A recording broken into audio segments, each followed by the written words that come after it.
What's good? It's your boy, Mixtape Moth, and today I'm going to hit y'all with a review of the new Westside Gunn album entitled Fly God is an Awesome God Too.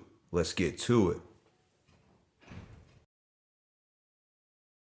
Westside Gunn, the charismatic curator of the Griselda movement, is back at it again with a brand new LP. This is the sequel to his Fly God is an Awesome God project that was released in 2019. That album wasn't too well received by critics. However, I didn't think it was actually as bad as some people claimed. I personally like the unfinished and lo-fi sound to the project in general, which for some reason felt like Gunn's attempt to make a Kanye's Life of Pablo type album. It just had that weird artistic kind of aesthetic to it. Also, Gunn is fresh off his standout Pray for Paris album that was just released in April of 2020, an album that I currently have tied with Freddie Gibbs for album of the year so far. Look, this new project is obviously no Pray for Paris in terms of its quality. It's just not. As much as I like Westside Gunn albums in general, I think this feels like one of his most rushed and sloppily put together releases to date. And that's not actually a horrible thing. I mean, not every album an artist releases is going to have that classic or monumental kind of feel. Although there's a part of me that wishes he would have taken a little more time to construct something with more potency.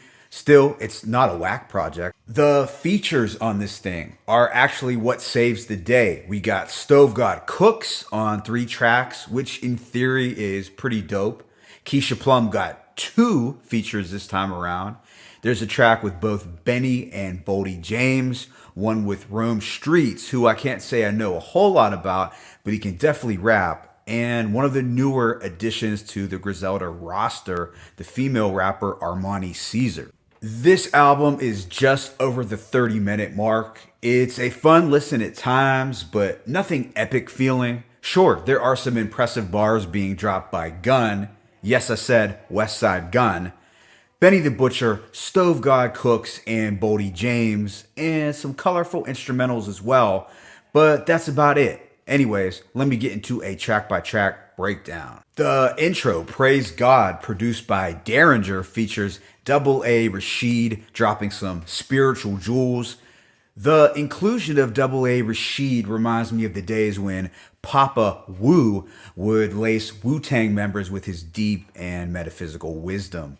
The beat is a little strange, which is a good thing as it exudes that artistic flair that ties into the theme of the project. Michael Irvin has some gentle yet off-kilter guitar strings. It gives the track a wavy yet mafioso kind of vibe. This was produced by Conductor Williams, who also laced Gunn with some fire on Pray for Paris. I love his producer tag, Conductor, Conductor, Conductor. We actually get some pretty heartfelt and graphic bars about Gunn's experience in prison.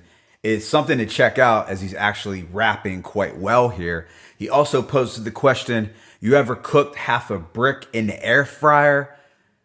Seems a little far-fetched, maybe it's true, but it's entertaining nonetheless. Jose Canseco is really a banger, even though it doesn't have much of a drum presence or what you would typically expect from a song that's a banger. The soul beat is very bright and dazzling. It's a perfect backdrop for Gunn and Stove God to spit their over-the-top coke raps. Truth be told, I wasn't blown away by Stove God's verse on a first listen.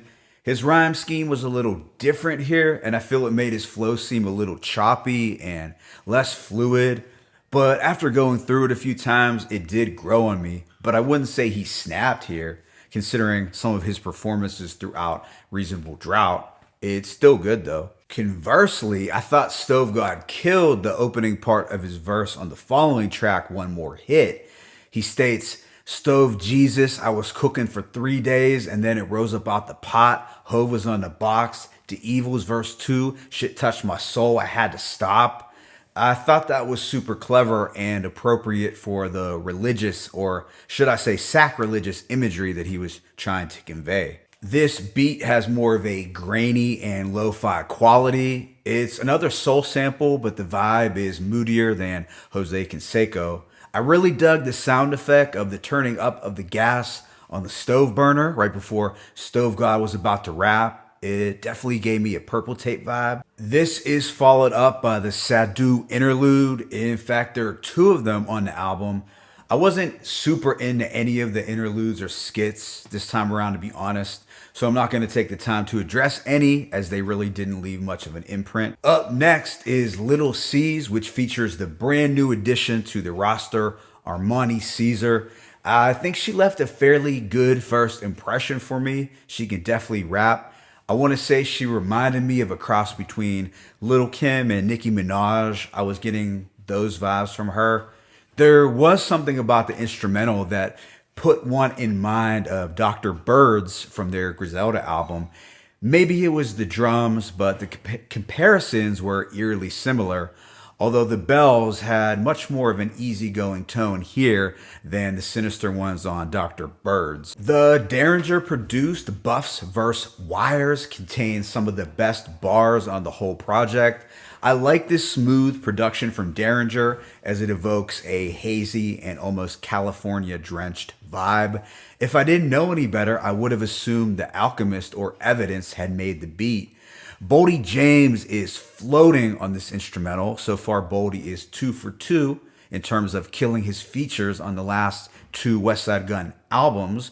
Recall the brilliance of his verse on Claiborne Kick. This one is almost as good as that verse in my opinion. So Benny's verse, I kind of went back and forth on it. As a whole, I don't think it was one of his most elite, but there were still some bars that stood out, like, this is a process, I'm fresh, I just moved out the projects, $1 million deals, and I still feel I ain't hot yet. Biggie Smalls in a Coogee, Al Green in a mock neck, Russell Simmons, my mindset, I'm old ho with a Pyrex.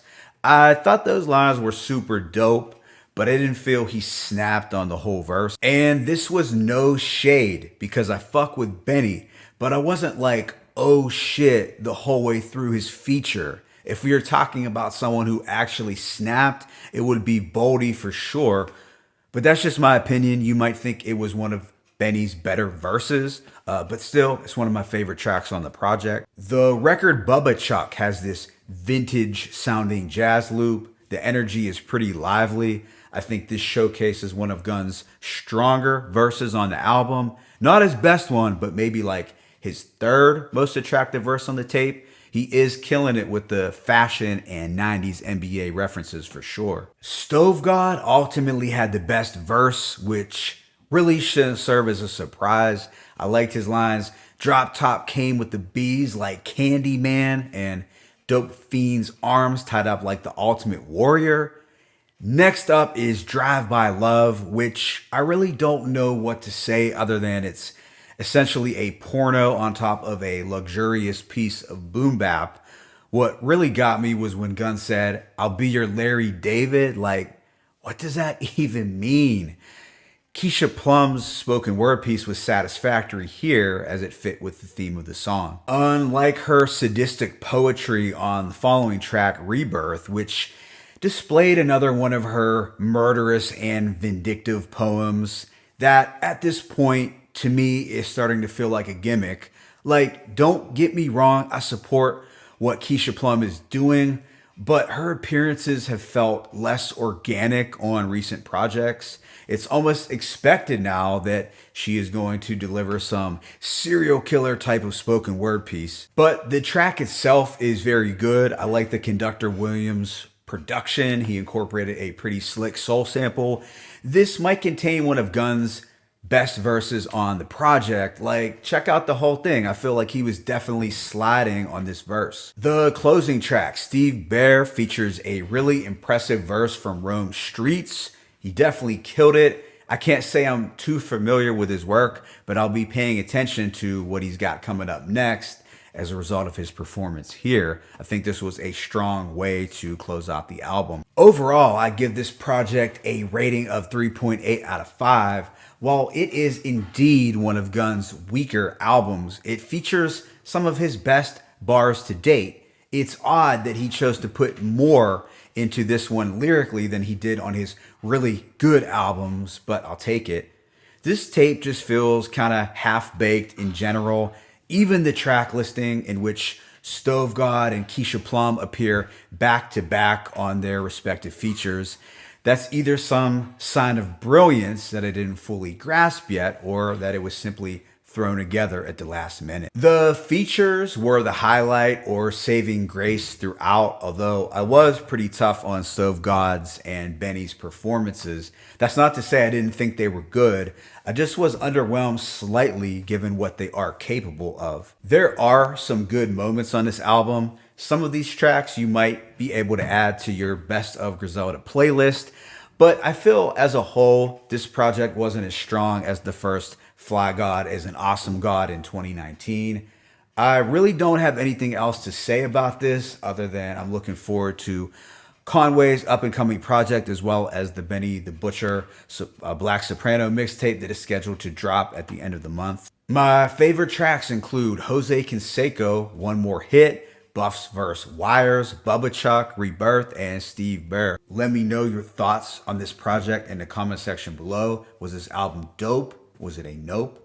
What should I check out next? It's your boy, Mixtape Moth. I'm signing out, but be sure to hit that like button and please subscribe. As always, it's peace and blessings. Westside Gunn, Fly God is an Awesome God 2, 1.